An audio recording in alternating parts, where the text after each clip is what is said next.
আসসালামু আলাইকুম রহমতুল্লাহি বারাকাতুহু।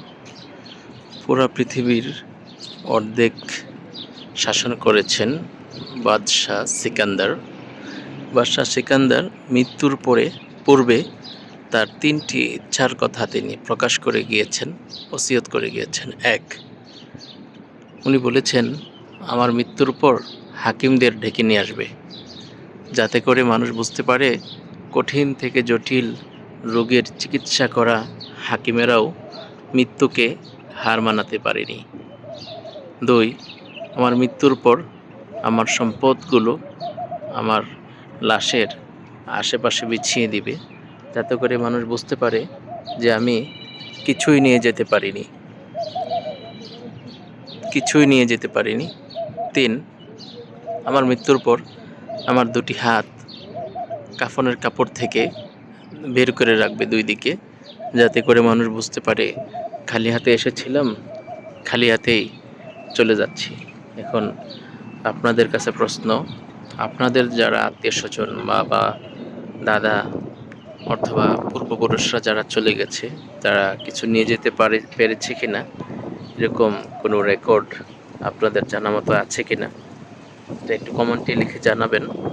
আর এই কথাগুলো আমি কোনো কিতাবে পড়িনি, কোনো বইয়ের মধ্যে পড়িনি, ছোটবেলা থেকে অনেক শুনেছি, কিন্তু কথাগুলো বাস্তব, একদম ১০০% কোরআন হাদিসের সাথে মিলে যায়। সেজন্য এই কথাগুলো বললাম, যাতে করে মানুষ বুঝতে পারে যে আসলেই তাই। পুরা পৃথিবীতে যত বড় বড় চিকিৎসক আছে, ওনারা নিজেরাও মরে যায় অনেক রোগী আক্রান্ত হয়ে। এই মৃত্যুর কোনো চিকিৎসা নাই, আমাদের মৃত্যু বরণ করতেই হবে। এটা কোরআনের আয়াতের মধ্যে আল্লাহ বলেছেন, কুল্লু নাফসিন যায়কাতুল মাউত। সুতরাং মৃত্যুর জন্য প্রস্তুতি নিতে হবে। আরেকটি বিষয় হচ্ছে, যত সম্পত্তি আসছে, আমরা অনেক সম্পত্তি, এই সম্পত্তি নিয়ে কাড়াকাড়ি, মারামারি, হানাহানি কত কিছুই না করি, কিন্তু এই সম্পত্তির জায়গায় সম্পত্তি পড়েই থাকে। আমরা কিন্তু এই সম্পত্তি নিয়ে কবরে যেতে পারি না।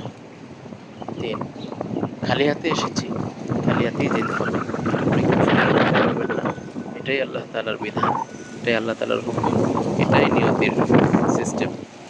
তো আসুন আমরা সত্যের দিকে আগাই, কোরআন ও হাদিসের আলোকে আমাদের জীবনকে গড়ার চেষ্টা করি, সত্যকে ধারণ করি। দুনিয়া এবং আখেরাত সুন্দর হবে, সুসজ্জিত হবে। আল্লাহ তাআলা আমাদের বোঝার তৌফিক দান করুন। সবাইকে ভালো রাখুন, সুস্থ রাখুন, সুন্দর রাখুন। আসসালামু আলাইকুম ওয়া রাহমাতুল্লাহি